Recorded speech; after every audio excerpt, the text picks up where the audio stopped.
যে অন্তর্বর্তীকালীন সরকার তার প্রধান তিনি গতকাল গুম বিরোধী যে আন্তর্জাতিক জাতিসংঘের সনদ আছে তাতে সই করেছেন। আমি সরকারের কাছে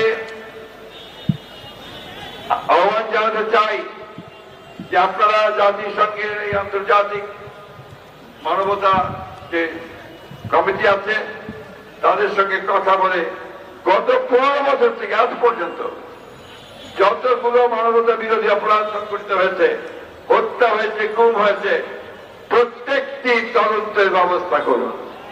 আমরা প্রত্যেক বছর যখন এদের সঙ্গে আমি এসে দাঁড়াই, সেই শিশুটা হাত ধরে যখন দাঁড়াই, যখন সঞ্জিদা পাশে এসে দাঁড়ায়, এই মেয়েগুলো আমার সামনে আসে, আমি পিতা হিসেবে, অভিভাবক হিসেবে আমি খুবই ভারাক্রান্ত হয়ে যাই। এদের সামনে আমরা কিভাবে দাঁড়াবো, কি জবাব দেব তাদের কাছে? জবাব নেই। আজকে অত্যন্ত ভালো কথা যে আজকে এই আমাদের যে অন্তর্বর্তীকালীন সরকার তার প্রধান তিনি গতকাল গুম বিরোধী যে আন্তর্জাতিক জাতিসংঘের সনদ আছে তাতে সই করেছেন।